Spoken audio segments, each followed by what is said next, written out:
जय Hind students, business economics and environment का एक और इम्पोर्टेंट क्वेश्चन का सीरीज लेकर आ गया हूं। चलिए फटाफट हम लोग देखते हैं वीवीआई क्वेश्चन। पहला क्वेश्चन है, उत्पादन फलन में उत्पादन किसका फलन है?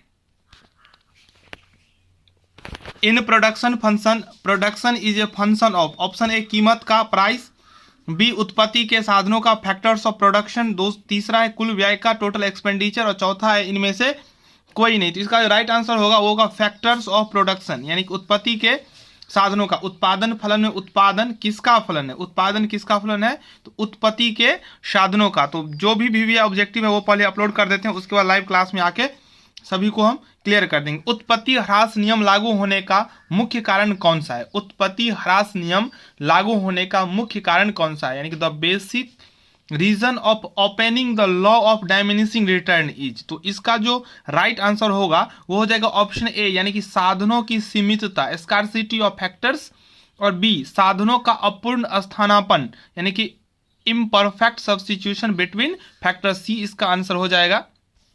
तीसरा प्रश्न है, अल्पकालीन उत्पादन फलन की व्याख्या निम्नलिखित में किस नियम के द्वारा की जाती है? Which of the following explains the short run production function? Option A है मांग के नियम, लॉ ऑफ डिमांड, बी परिवर्तनशील अनुपात के नियम द्वारा, लॉ ऑफ वेरिएबल प्रोपोर्शन, सी पैमाने के प्रतिफल नियम द्वारा, रिटर्न्स ऑफ स्केल, और डी मांग की लोच द्वारा। तो इसका जो राइट आंसर होगा वो हो जाएगा ऑप्शन नंबर बी परिवर्तनशील अनुपात के नियम द्वारा, यानी कि लॉ ऑफ वेरिएबल प्रोपोर्शन। चौथा प्रश्न है, दीर्घकालीन उत्पादन फलन का संबंध निम्न में किससे है? Long run production function is related to. तो इसका राइट आंसर हो जाएगा पैमाने के प्रतिफल नियम से, laws of returns to scale. दीर्घकालीन उत्पादन फलन का संबंध निम्न में किससे है? तो पैमाने के प्रतिफल नियम से। चलिए पांचवा प्रश्न, अल्पकालीन उत्पादन की दशा में एक विवेकशील उत्पादक किस अवस्था तक उत्पादन करना पसंद करेगा? अल्पकालीन उत्पादन की दशा में एक विवेकशील उत्पादक किस अवस्था तक उत्पादन करना पसंद करेगा? In which stage of production a rational producer like to operate in short term production? First stage, second, third, और नन ऑफ दी जो ऑप्शन है इसमें से सेकेंड स्टेज इसका राइट आंसर हो जाएगा।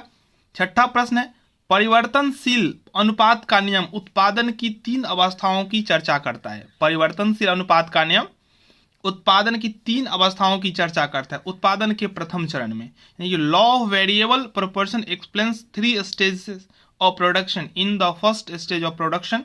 ऑप्शन ए सीमांत और औसत उत्पादन बढ़ते हैं, ऑप्शन बी सीमांत उत्पादन बढ़ता है, सी औसत उत्पादन गिरता है, सीमांत उत्पादन शून्य होता है। तो इसका करेक्ट आंसर हो जाएगा both MP and AP right, यानी कि सीमांत उत्पादन जो है और औसत उत्पादन बढ़ जाता है। चलिए सातवां प्रश्न है, वह कौन सा समय है जिसमें उत्पादन के सभी साधन परिवर्तित किए जा सकते हैं? वह कौन सा समय है जिसमें उत्पादन के सभी साधन परिवर्तित किए जा सकते हैं? At which time all the factors of production may be changed? Option A short term, दूसरा दीर्घकाल यानी कि लॉन्ग रन, सी अति दीर्घकाल वेरी लॉन्ग रन, और ऑल ऑफ दीज। तो इसका करेक्ट आंसर हो जाएगा लॉन्ग रन। आठवां प्रश्न, उत्पादन फलन को व्यक्त करता है, production function is expressed as. तो इसका करेक्ट आंसर हो जाएगा बी। ठीक है, चलिए नाइन्थ नंबर क्वेश्चन है, अल्पकालीन उत्पादन प्रक्रिया में निम्नलिखित में से कौन से साधन होते हैं? Which factors among following we find in short run production process? Option A स्थिर साधन, बी परिवर्तनशील साधन, सी और व दोनों, और डी इनमें से कोई नहीं। इसका राइट आंसर हो जाएगा बोथ ए एंड बी। दसवां प्रश्न, जो वक्र पहले बढ़ता है फिर स्थिर होकर घटना आरंभ करता है वो कौन सा वक्र कहलाता है? एक curve which rise first and starts declining after that is called. तो इसको कहा जाता है एपीपी, ये भी सही है। ठीक है, एमपीपी, टीपीपी, तो ऑल ऑफ दिस इसका आंसर हो जाएगा। चलिए 11वां प्रश्न, उत्पादन के साधन क्या है? व्हाट इज या आर फैक्टर ऑफ प्रोडक्शन?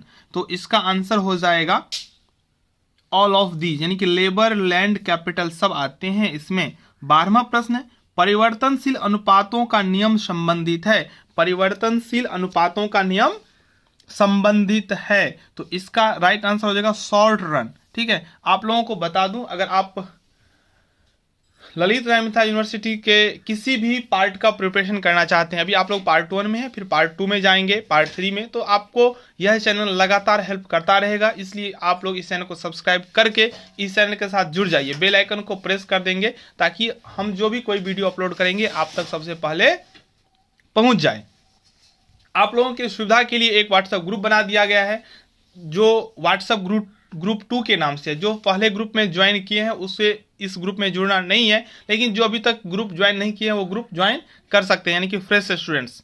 और अपने फ्रेंड्स को भी इसका सूचना दे दें ताकि उन्हें भी हेल्प मिल सके, अगर आपको हेल्प मिल रहा हो तो। 13वां प्रश्न उत्पादन का सक्रिय साधन है, an active factor of production is. तो इसका जो करेक्ट आंसर होगा वो जाएगा labour. An active factor of production, active factor में लेबर को रखा गया है। चलिए 14वां प्रश्न उत्पादन के सभी संसाधनों में एक ही अनुपात में वृद्धि के परिणाम स्वरूप उत्पादन में अधिक अनुपात में वृद्धि हो तो इसे कहते हैं। If all the factors of production are increased by same proportion and as a result output increase by greater proportion than it is called. तब इसको क्या कहा जाएगा? तो इसको कहा जाएगा इंक्रीजिंग रिटर्न्स टू स्केल, वर्धमान पैमाने का प्रतिफल। चलिए अगला क्वेश्चन है 15वां प्रश्न है, जब औसत उत्पाद यानी कि एवरेज प्रोडक्शन अधिक होता है तो सीमांत उत्पादन में क्या होगा? 15वां प्रश्न है, जब औसत उत्पाद एपी अधिकतम होता है तब सीमांत उत्पादन एमपी यानी कि मार्जिनल प्रोडक्ट होता है। तो इसका करेक्ट आंसर हो जाएगा ए, यानी कि औसत उत्पाद के समान होता है, इक्वल टू एपी। जब औसत उत्पाद यानी कि एवरेज प्रोडक्शन अधिकतम होता है तो सीमांत उत्पाद जो होता है ना औसत उत्पाद के समान ही होता है। 16वां प्रश्न है, निम्नलिखित में से कौन उत्पत्ति का साधन नहीं है? Which of the following is not a factor of production? तो इसका करेक्ट आंसर हो जाएगा मनी। ठीक है, निम्नलिखित में से कौन उत्पत्ति का साधन नहीं है? तो मनी।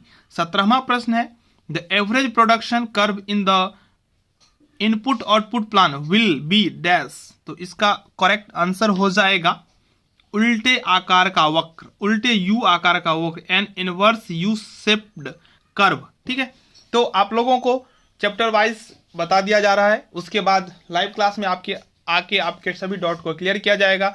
आप लोग आराम से निश्चिंत होकर तैयारी कीजिए, उम्मीद कीजिए जो अच्छा ही एग्जाम होगा बिजनेस इकोनॉमिक्स का भी। और इकोनॉमिक्स आपको पढ़ना भी जरूरी है। आप लोगों को थोड़ा दिक्कत इसलिए हो जाता है क्योंकि आपने 12th में इकोनॉमिक्स के जगह पे ईपीएस रख लिया है, फिर भी कोई बात नहीं है।